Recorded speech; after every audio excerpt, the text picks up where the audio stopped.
Hi, Brian. How's it going? I'm fine. Just playing City Skylines.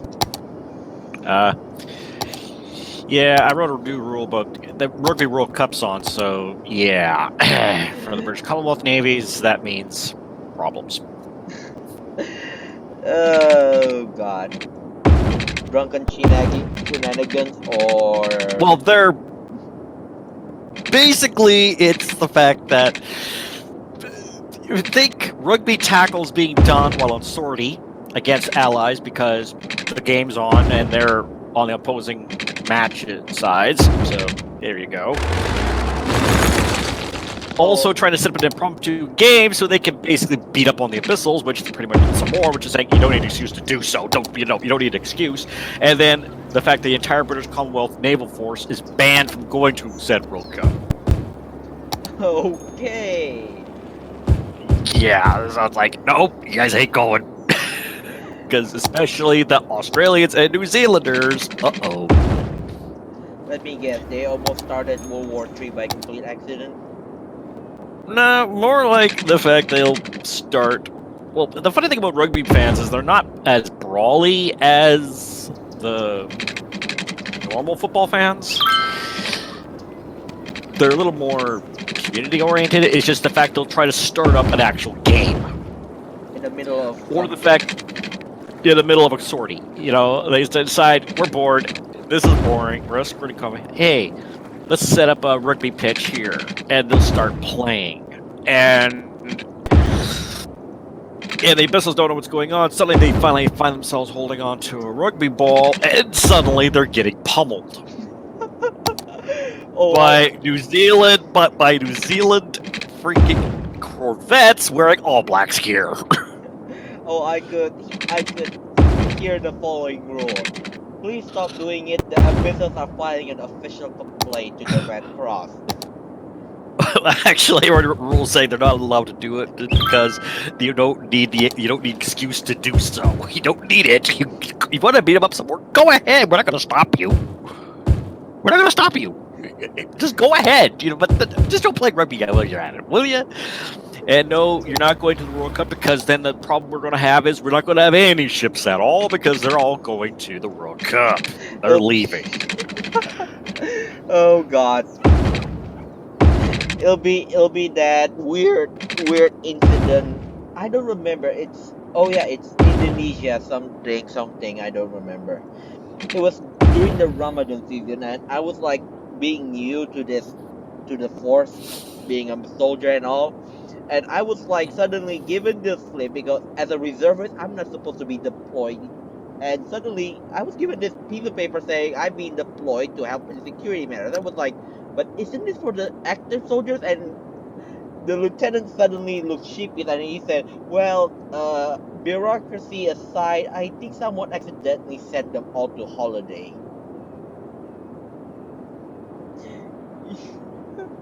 So I got deployed because some idiot at headquarters decided to send the entire active force on Ramadan holiday.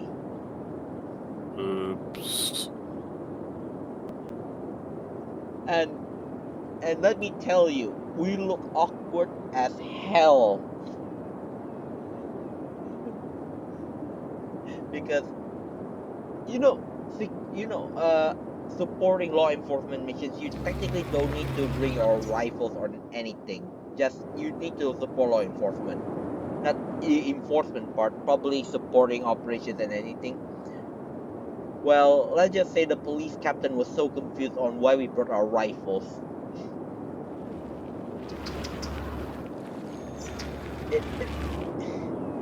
It's like it's in Ship Cruise universe. We'll be busy trying to figure out, do we have anyone to send?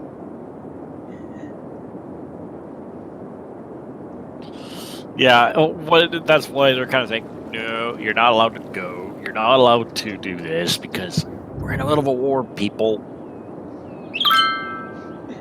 Yep. It's like the same thing that happens to many things about bureaucracy.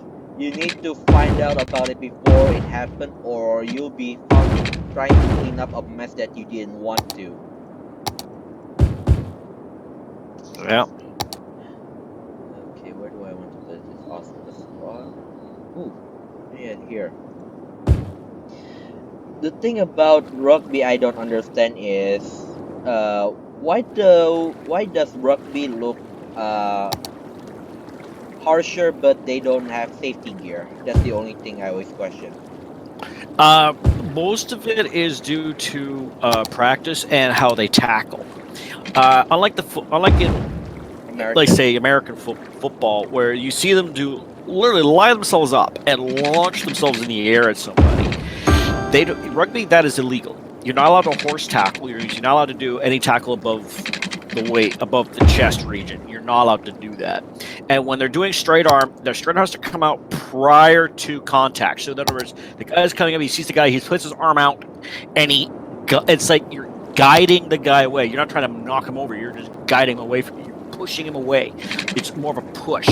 It's less of a punch to the noggin. It's more of a you extend the arm out, you wait for the guy, he's coming, he tries to go around, and you just guard your arm around. And what you're trying to do is force him away from your front. You're trying to get him out of position.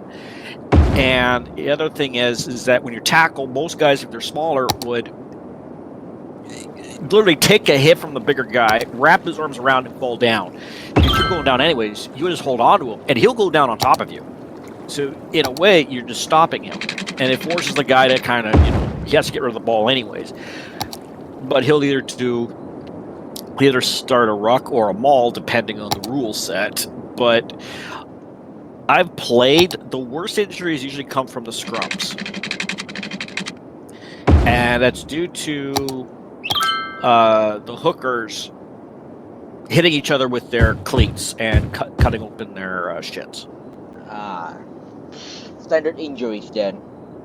Standard injuries, and you rarely get any serious injuries. You might get a couple, but they're extremely rare. There's a lot of rules, but the rules are more safety orientated. So it's that whole your whole objective is you're trying to tackle from waist down because you want to stop the legs. You stop the legs, guy goes down. It's simple. You're not doing an NFL trying to knock the guy onto his butt, which you see all the time, which is why you see in the NFL a lot of injuries in games.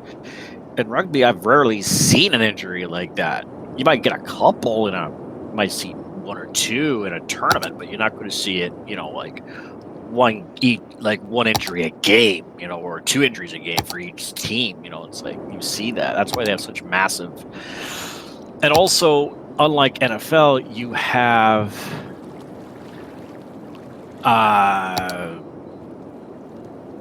what's it called? You're only allowed 3 substitutions in the entire game. Okay. So if you have an injury, that will waste a substitution. It literally wastes it. You lose that substitution. And if a guy gets red carded for anything, and he's kicked out of the game, you can't substitute another guy in. You can't do it. It's not allowed. So you're down a guy for the rest of the match. So basically, trying to injure, it's a penalty, and so basically a lose-lose situation then. It's lose-lose. So that's why a lot of the players don't try to hurt each other. They're more trying to stop you from scoring, but they're not going to.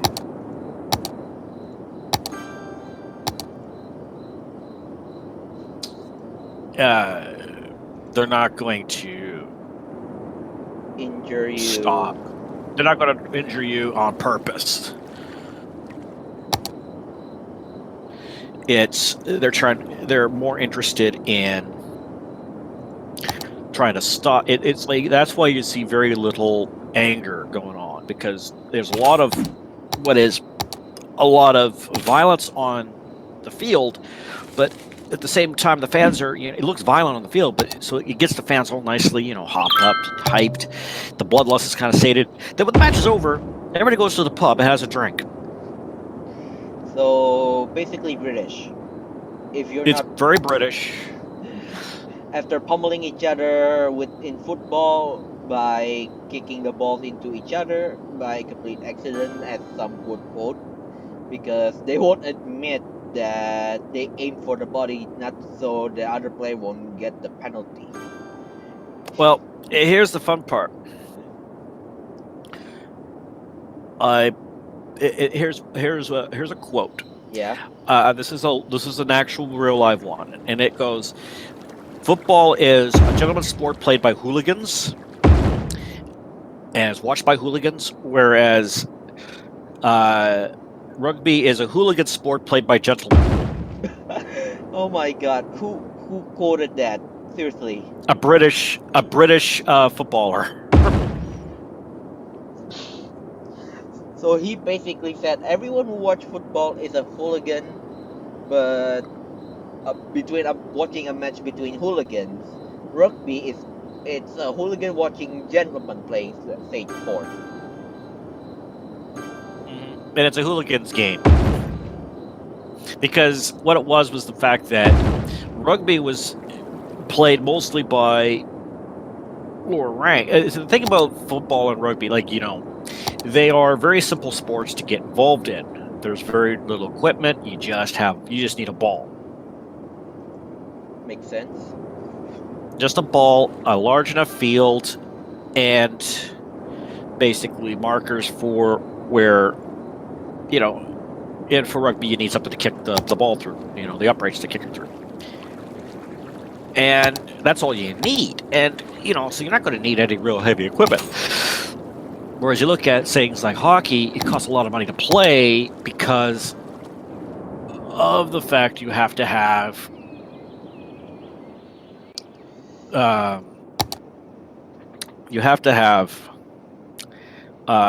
protective equipment because, again, it's not so much, being, what's the word I'm looking for? Being wimpy. It's the fact that you're wearing razor blades on your feet. You're using you have a wooden stick, which is technically a weapon. You're carrying a lethal weapon in your hands, and you're firing a vulcanized frozen rubber puck at over 90 miles an hour. Between 60 to 100 miles an hour. And when you do that, that's a lot of force, and when it hits a body, unprotected body, it breaks bones. It can kill a guy. And that's why a lot of goalies, when they got hit, a lot of them, before the mask was invented, had broken bones. They got busted up cheekbones and everything. And a lot of times the game was delayed until they get the goalie patched up so you can go back out again. Is that why the what's that word I'm looking for? Yes, the meme of the bloodthirsty Canadian hockey player came from? Pretty much. So basically, In fact, you guys were accidentally beating each other. That becomes a meme. Well, it wasn't accidental. 9 times out of 10, it wasn't accidental. You're playing it because you have to remember, hockey was invented by French missionaries to put the stop to lacrosse matches with the natives, because the natives would use lacrosse as a form of warfare. And the rules they played by, it was warfare. I mean, and the women would stand on the sidelines with wooden sticks, and if the guys don't play well, they beat the crap out of them. Okay. You're making me rethinking Canadian history sometimes. Well, but this is the natives. Yeah. And what happened was that's how the natives actually took out a French. They set up a lacrosse match in front of it, and all the people in the fort came out to watch. You're like, oh, okay, this is kind of fun.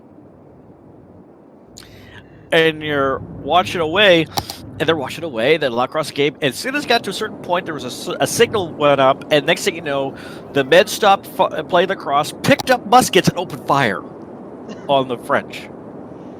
And defeated them because they just took them out. It's like the French were not armed; they weren't prepared. Suddenly, boom! Out come the muskets, out come the weapons, and they were under attack. And they were like, "What?" They literally got themselves, and they couldn't even get inside because the natives got around them, and they took the fort. And the French were like, "Huh?" The British are probably laughing at that. Well, yeah, the British were laughing because that was a tribe they were allied with, so they laughed their butts off. But you also have to remember is it wasn't an unusual tactic by the Coureur de Bois and the Hudson's Bay Company to well, the Coureur de Bois less so, but the Hudson's Bay Company definitely was they would allow trading of fur for muskets. So what would happen was if these tribes were allied with the British, they would allow the sale of firearms. In order to do so, what the British Hudson's Bay Company would do is they allow out how many, because they used to give, because they knew the natives didn't understand money. So what they did is they gave them trading sticks with marks on them, and each mark would indicate the value of each stick. So what would happen was, and the sticks were used for trade. So they'd actually go along the whole trading post, looking at how many sticks it cost to have, say, a copper pot, how much because copper was highly valued by them, how much a musket cost, how much a blanket would cost. They would go along and actually measure, and each trader, each fur trader or native fur trader would have all these furs. The furs are inspected by the Hudson's Bay Company, and then the Hudson's Bay Company will hand them the corresponding amount of sticks. Usually some haggling involved, but it was just because, as I said, they just understand money, and so what the British did is it gave them an object to use to trade. Okay, you give me these sticks, you take a look around, and you can count how many notches per stick this would take. And they said, okay, fine. So they run up, they have their sticks, and they would just buy up what they want. They hand the sticks over. The trading post operators like, okay, thank you very much, and off he goes. And however, if a British person showed up, they have to pay in money. And the money, and so they had to pay the monetary value. And what happened was that's how Hudson's Bay Company made money, was the fact that it was they made money off the British settlers. And they just basically sent the furs the pelts over to England to be turned into felt. And that is what the British did. I mean, that's how Hudson's Bay Company operated. The Coureur de Bois, what they would do is they would break goods with them in their canoes. And this was later done by Hudson's Bay Company after the 7 Years' War with the voyageurs. They would go down to remote areas with items for trade, and they would trade with the natives directly. So they would get these pelts, trade with the natives directly, so they give them, the goods for said items. And that's how that's how Canada was developed, was basically through fur trade. It was through the fur trade. Unlike us who use gold and silver via Chinese and Dutch and other countries, until we finally decided that gold and silver are easier than muskets and gunpowder. Yeah, that's the thing about Indonesia. When you learn about our history, you will find out that we were a powerful trading kingdom, basically. And the only reason we got colonized is because we got sloppy. And then what happened was it was the Dutch who basically showed up in your area, because that was during the whole crisis with that's because the Dutch were mad at the Spanish and Portuguese. Because here's a funny fact about why the British and Dutch and French were kind of running around in that area at a certain time, was because in the early days, after Magellan did completed, he died midway, but after the circumnavigation of the globe by Magellan's fleet, the Pope agreed to split the globe into two parts. The world into two parts. The New World into two parts. One half would go to the Spanish, the other half would go to the Portuguese. The other countries thought that was basically that was garbage. They got mad at it, and when the Dutch got the liberation, thanks to the British from the Spanish, the Dutch went whole hog into basically attacking the Spanish whenever they could. And the British were the same way. The French kind of, sort of, were the same, because the Spanish were arrogant arses. Let's be honest. They were arrogant. They felt the world belonged to them.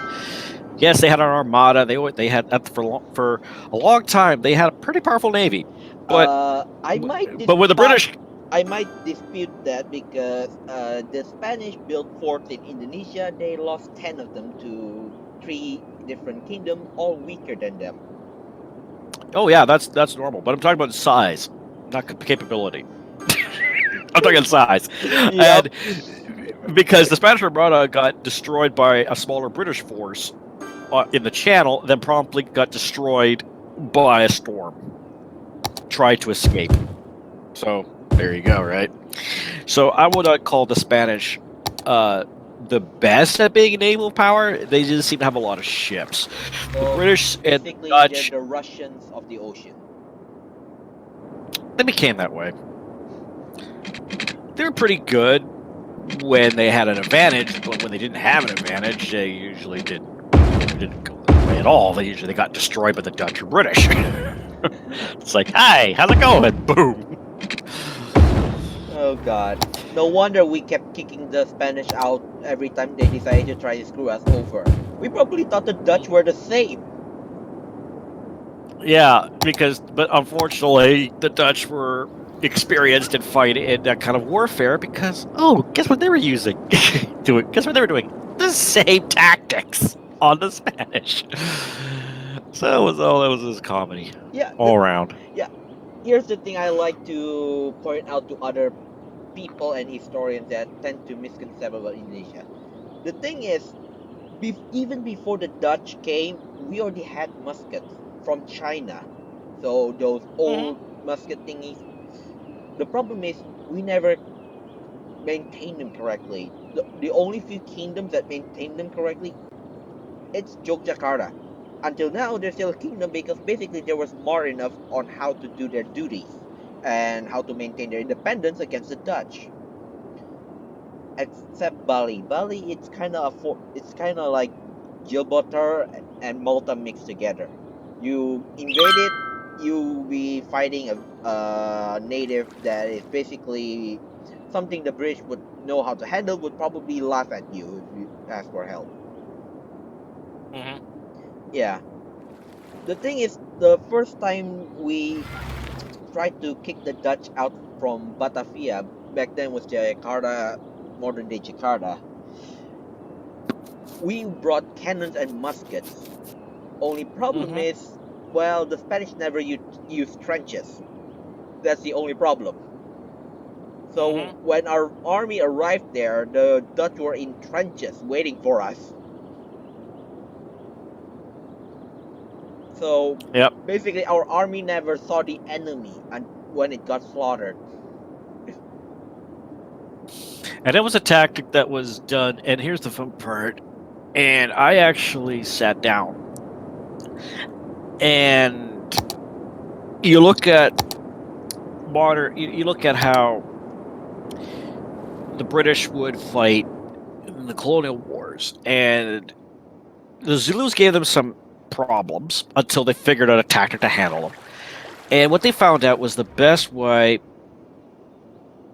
is if they would go to Hollow Square, they would have Gatling guns. They always brought Gatling guns with them. They always brought 9-pounder cannons with canister. So they just fired grape shot at them.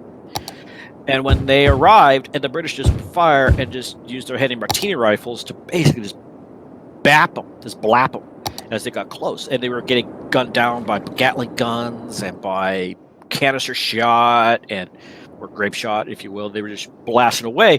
So the Zulu forces were just getting shredded by this tactic. Yeah, because Isawanda, the British didn't bring Yeah, their Gatlings and cannons, and suddenly they were the surrounded and killed. the And Zulus then there was thought they Rourke's knew. Wash. And there's Rourke's Drift, Wash. That was the Rogue's Drift, yeah. or It was Wash. And what it was there was a bridge being built. And what happened was there was these British troops near a field hospital. It was like only a company of them. And suddenly they were holding off like a superior force, and most of the casualties were caught by And those guys, oh yeah, like what if the Zulus had, repeaters? Wouldn't have mattered. The British still would have beat the tar out of them because they would have just hit them from longer range. Because here's the one problem: is the Zulus would not have. The only casualties suffered by the British during that attack was mostly by captured rifles that the Zulus had. Yeah, it was quoted in the movie And that when the British officer asked where the hell did they get those rifles, one of the native riflemen, I think, I don't remember, basically said, "Oh, probably captured from Isalawanda." It yeah, was like the perfect quote at the time. It's like it explained everything why the Zulus suddenly have rifles. Because a historian actually said that when the Zulus went to war, they actually pull out muskets, but those were useless yeah, against the British. So when they beat the British in Isolada, they dropped the musket and grabbed the martinis. the Henry Martini rifles that were left behind. Exactly. But what happened was the British were able to still be able to beat them because with the rifles, because what they did was they knew they were coming, so they set up defenses with melee bags and they sat behind them and they just opened fire. And the difference between the native riflemen and the British riflemen was discipline. The British were disciplined. They had disciplined fire. They followed discipline. They were well disciplined, so they were able to beat them off. And during the fighting, and the worst thing that they tried to do, the Zulus tried to do, was set a fire, which helped the British at night because they could see the Zulus. So the Zulus were attacking at night. Despite the fact there was a fire, the British said, "Oh hey, bang!" and start shooting them. They're like, "Hey, what's going on? How come we're getting shot?" Well, there's fire. It's like that way it's making you stand out. We can see you in your shadows and the lights are shooting at the shadows. And the Yeah, British yeah. are killing them. I learned that tactic. It's an old psychological warfare tactic between tribes that lit up a huge fire and suddenly attack from where the fire either fire came from or towards the fire, causing because the natives, the other tribes, will be panicking, trying to put it out, thinking, "Oh my God, it's a calamity," or "Oh my God, what is going on? We need to fix this." And yeah, basically, it's just that. It's an old tactic, but the thing is, they didn't think about it until they got shot. That their tactic that used to work all the time was useless against a superior force that knows how to fight at night. Or knows that it's better to let the fire burn itself out because they got everybody out of it, out of that building. They got everybody out of the building, Yeah. and then let the building burn. And then as the building burned down, and all they did is make sure that the other buildings wouldn't catch fire. Just like, okay, let that building burn down, and we'll just keep fighting. And what happened was that, and at the end of the day, the British were all basically firing, front rank, second rank, third rank, front rank, second rank, third rank. It just kept, this wall of fire. And eventually, what happened is at the end of it, the remaining Zulus gave them an honor. They basically stopped. They basically sang a song in honor of them and turned and left. Yeah. Actually, wasn't that the final part? The singing is debatable, but the retreat was real. The retreat was real. They actually retreated. The whoever was in charge of it, because what happens? The guy who was in charge initially was killed during the fighting. He was killed, and so the next leaders, the only guy took over, realized that They weren't supposed to be there. they weren't supposed to be there. They weren't supposed to be where they were, and they kind of went, oh. Because what they were not part of the main force. They were part of the reserve force that ran into them, and they got themselves into a fight. And they realized we're in the wrong place, and they lost about half their force. And they're like, we lost half our guys fighting this position. We should because they already beat the British at the other place, and they realized, okay, these guys were set up and ready, and they beat us. Oh, let's get out of here. No, So no, they no. just sort Actually, some historians reported that one of the Zulu scouts spotted cavalry coming from Cape Town or yeah, something. that could have been it too. And they realized, let's get out of here before it gets real bad, before the British cavalry arrives and starts attacking us from the flanks. So let's get out of here. Let's just scatter and give them this win.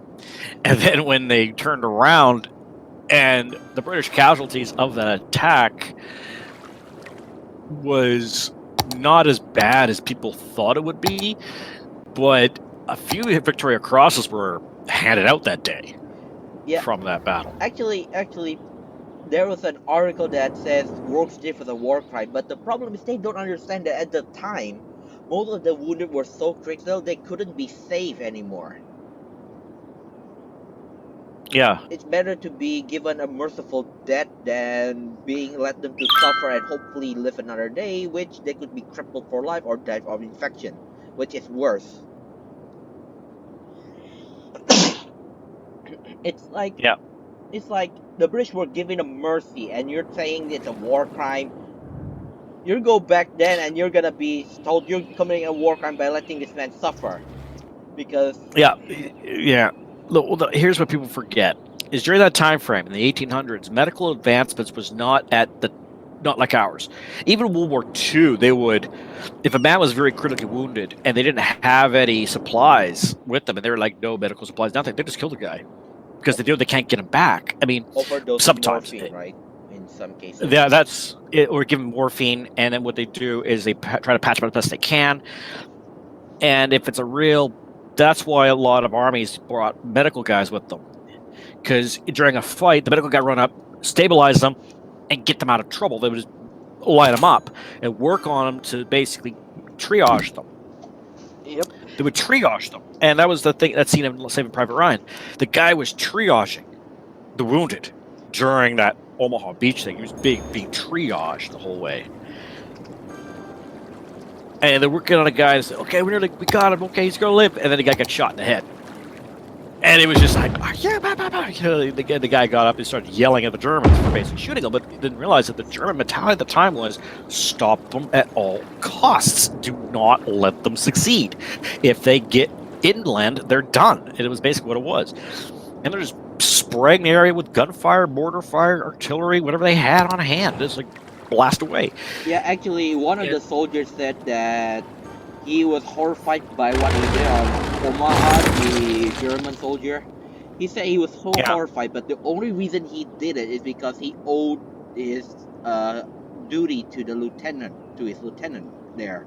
Mhm. The only reason he started blasting the entire Allied lines, even though it horrified him, is because he owed his duty. Yep. And that was basically how it was. And I actually talked to veterans on our side, and they hit Juno Beach. They said, "You ran. You ran till you got to where you needed to be. If a guy fell beside you, you kept going. You leave him behind. You don't even look at him. Don't stop. Do nothing. Just keep going. Because the whole point is, if you stop, you're dead. That's exactly what they say. You stop, you're dead. Isn't that the So they quote just ran. in Saving Private Ryan? If you stay here, you're dead. Yeah, you stay here, you're dead. It's get to under the gun. Is get underneath them as best you can, and that's exactly what they tried doing. But it took the U.S. Army for Omaha Beach. It took them almost all day to breach it. It was that bad of a battle. Utah Beach was already breached. Juno Beach was breached. Gold and Sword breached. The British Commonwealth forces, along with the Free French, had already stormed through. Utah Beach was stormed through because they found a weak point by accident. They were off. They were off. They were off their mark. But because where they landed, the guy on the ground said, we start the attack right here because, well, the Germans don't have heavy defenses here. We breach the defenses. Well, hey, we're good to go. So they basically, the Americans caught Utah because they landed in the wrong spot. Yeah, actually, it's a funny story that was in a documentary. I don't remember what documentary it was. It was basically the ranger said when they finally reached the beach, one of the commanders say, this is our beach. Come back!" Because he suddenly turned around and shouted at the Higgins boat that were pulling out. And suddenly he said, "Screw this! We're doing it here." Now, does anyone have a map of this area?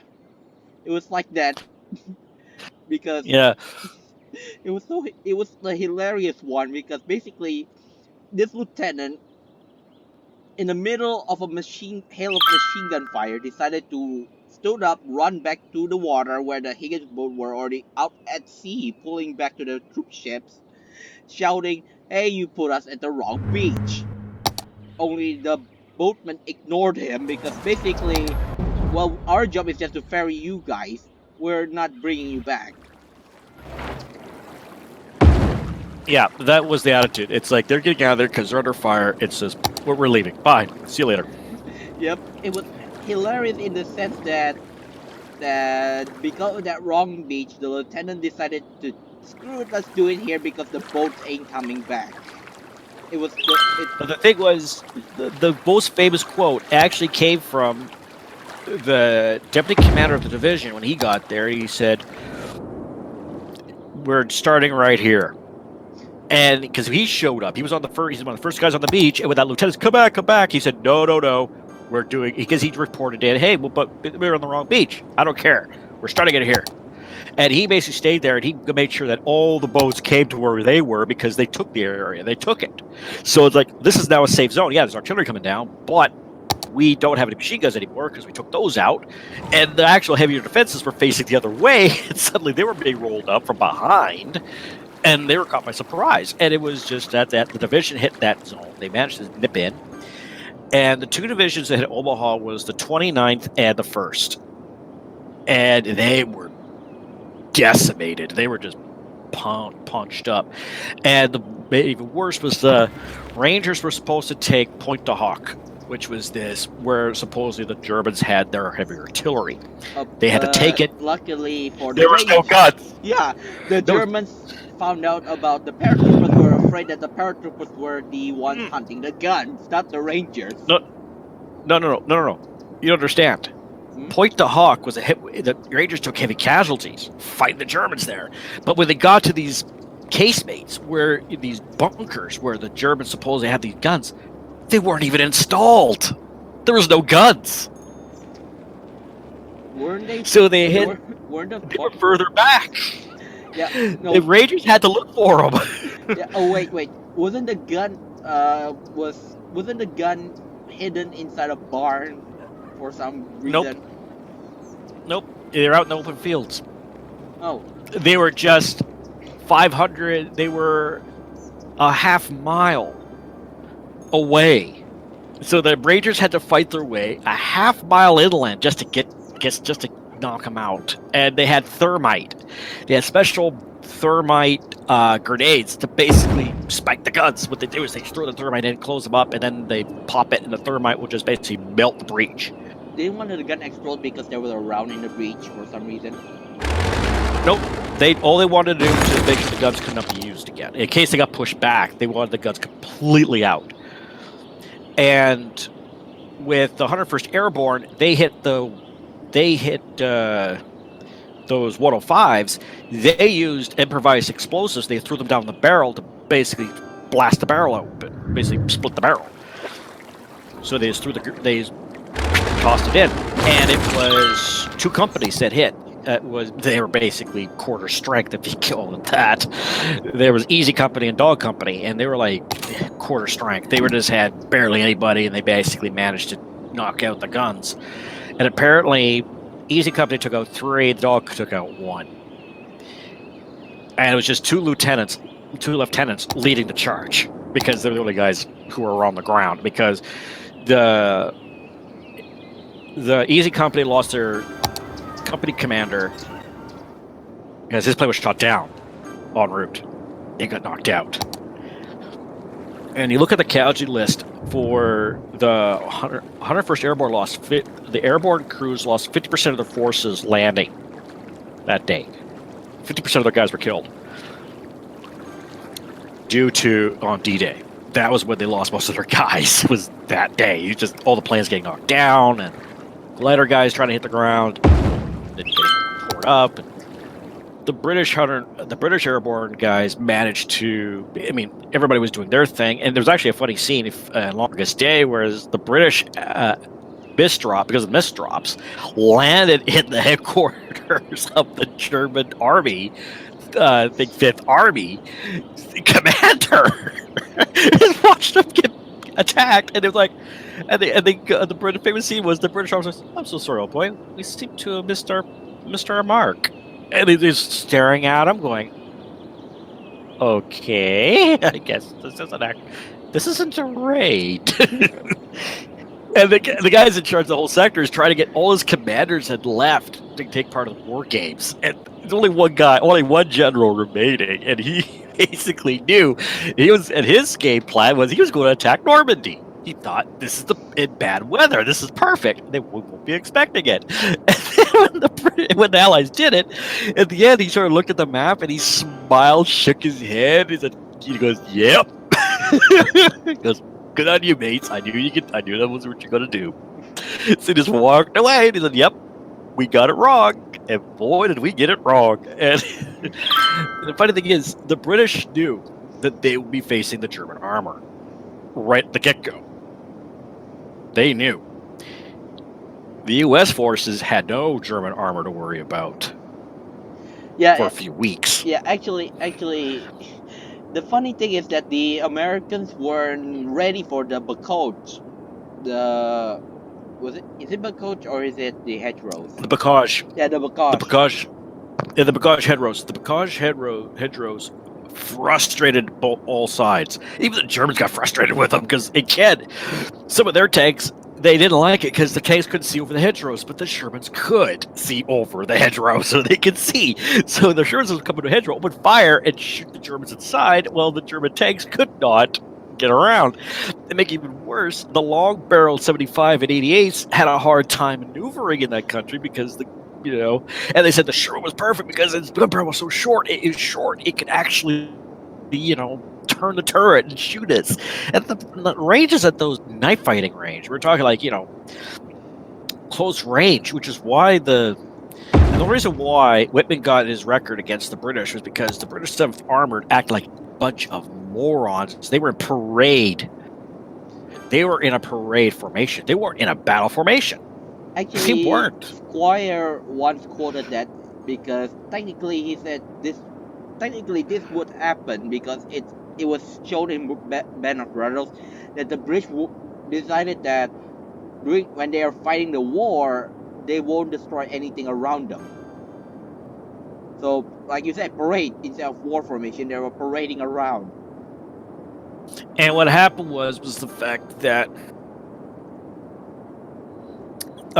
what they should have done, and one of the things they didn't do was they didn't send their infantry out first, which is usually what most British would do. The infantry go first, and they would go into the woods and they would take a look around and if they spot German armor, they would report it back. Hey, there's armor in the woods. Okay, we know they're there. So what they could have done was the British could have gone to combat formation and gotten ready to fight because they would have been ready to go. Okay, we know there's Tiger tanks. And what people forget is Whitman lost his company before that fight. His company got decimated. And that's why he was hiding, because he was... And everybody talks Whitman up, but he was actually a lousy tank commander. He was lousy. Whitman, he was lousy. Yeah, people kind of call tank commanders like that good tankers, bad commanders. The only reason he was an ace because he's a good tanker, not a good commander.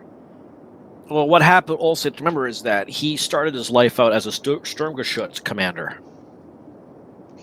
Yep. So he was used to moving the hull, not the turret. So he wasn't used to the Tiger, and he used the Tiger pretty much like a large Stug.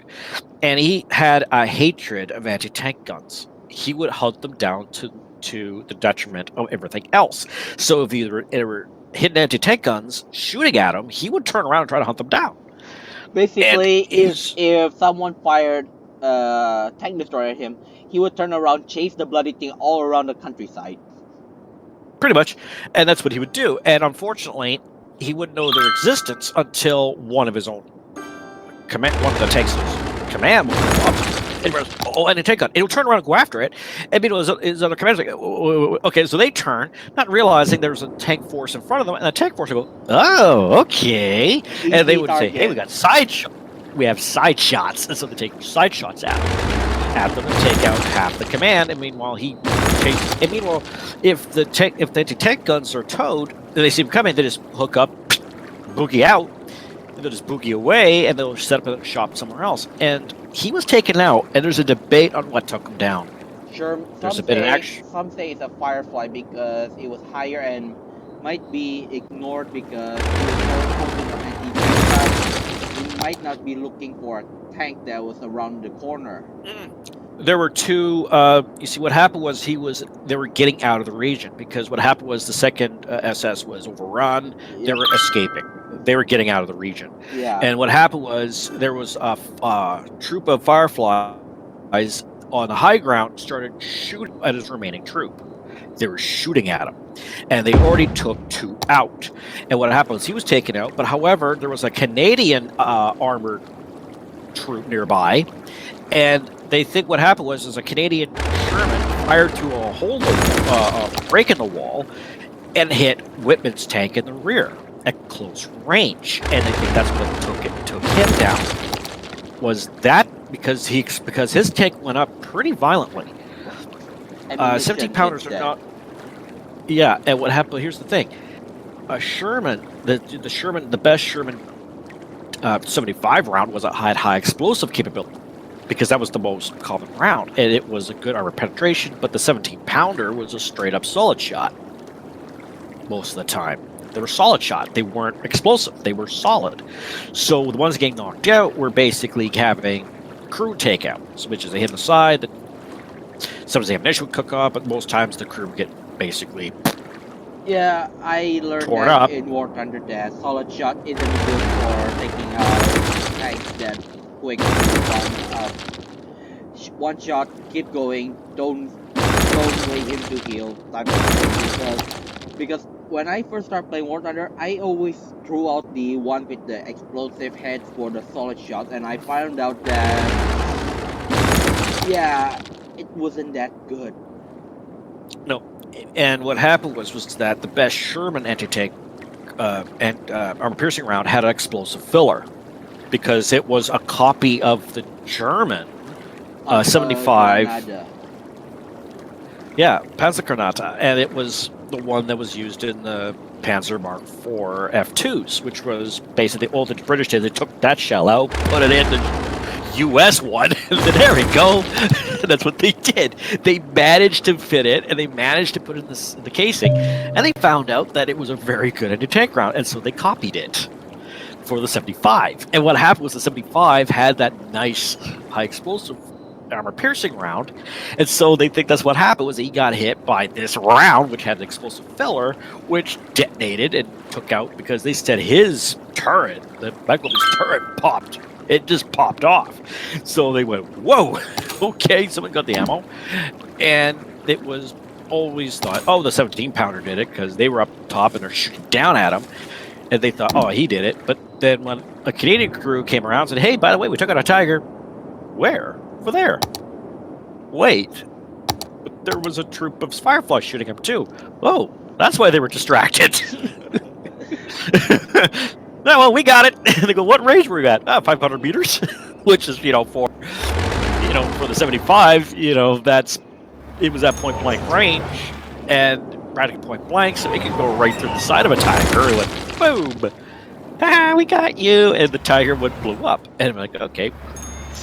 I actually looked it up, because I think the 75 in War Thunder for the Sherman tank, 75 millimeter, is actually better than the. It's actually better than the solid shot. Take a look. Yeah. I learned that the hard way when I got slaughtered. No. I mean, its actual penetration ability, its actual penetration is actually better. No. The thing is, the Sherman, you were given the better anti-tank round in the beginning. Problem is that you tend to think that the upgraded rounds were the better ones until you get slaughtered using them. Mm-hmm. I always use, for the Shermans, I always use the ones with the high explosive filler, because those ones just do the deed. Say hi, boys. Yeah, I learned that the hard way because basically I was like, ooh, armor piercing. Throw away the other shells, place them in, and my shots were bouncing. I was like, nuts. Because basically I was so cocky because I was killing everything using that first round. When I switched round, I was panicking because it's not penetrating. It's not penetrating. Because it's a lower penetration value. Yeah. So basically, when I switch round, my first thought is basically, oh god, I made a mistake. It was only my 10th match that I finally went to the test range to try out the ammunition that I found out that, oh yeah, oh, so that's why. Because here's the thing, early on before I upgraded my rounds, I was killing Mm-hmm. Panzers 3, 4, and a few other tanks. Well, when I upgraded to Mm-hmm. the armor piercing rounds, they Suddenly they're surviving. yeah.